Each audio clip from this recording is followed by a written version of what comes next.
வணக்கம். சற்று முன் கிடைக்கப்பெற்ற மிக முக்கியமான செய்தி ஒன்று வெளியாகியுள்ளது.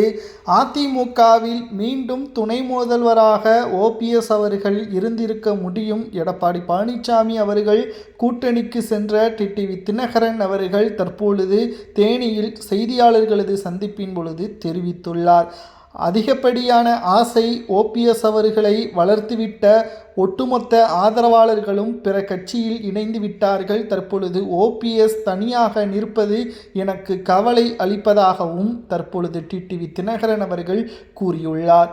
தர்ம யுத்தத்தை நடத்திய ஓபிஎஸ் அவர்கள் விருப்பப்பட்டு அதை நடத்தவில்லை. அவருக்கு பின்னால் இருந்த வைத்திலிங்கம், மனோஜ் பாண்டியன் செய்த செயலின் காரணமாகத்தான் அவர் இந்த முடிவிற்கு வந்தார். தற்பொழுது வைத்திலிங்கமும் மனோஜ் பாண்டியனும் தற்பொழுது திமுகவில் இணைந்து விட்டார்கள். ஆனால் ஓபிஎஸ் அவர்களோ தற்பொழுது நிர்கதையாக நிற்கிறார். என்ன செய்வதென்று தெரியாமல் நிற்கிறார்.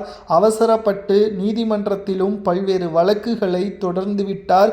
வேறு வழி கிடையாது. ஓபிஎஸ் அவர்களை மீண்டும் அதிமுகவை முயற்சிப்பது என்னுடைய கடமையாகும். அவரை மீண்டும் இணைப்பது பற்றியான ஆலோசனைகளையும் நான் மேற்கொண்டுதான் வருகிறேன். ஆனால் எந்த அளவிற்கு அது பயன் தரும் என்று எனக்கு தெரியவில்லை.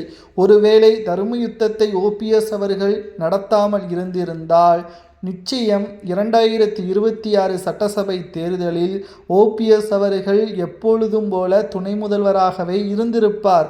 பொதுச்செயலாளராக எடப்பாடி பழனிசாமி அவர்கள் இருந்திருப்பார்.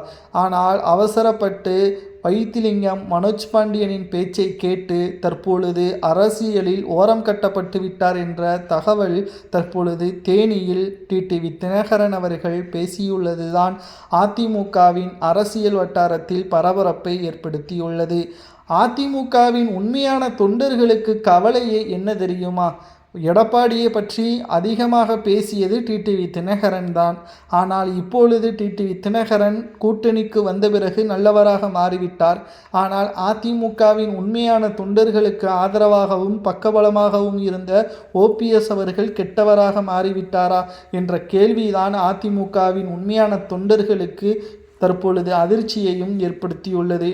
ஆனால் துரோகம்தான் ஒருவனை வீழ்த்தும் என்று கூறுவார்கள். வைத்திலிங்கமும் மனோஜ் பாண்டியனும் திமுகவில் இணைந்ததுதான் தற்பொழுது ஓபிஎஸ் அவர்களுக்கு மிகப்பெரிய ஒரு மனவேதனையாக இருப்பது.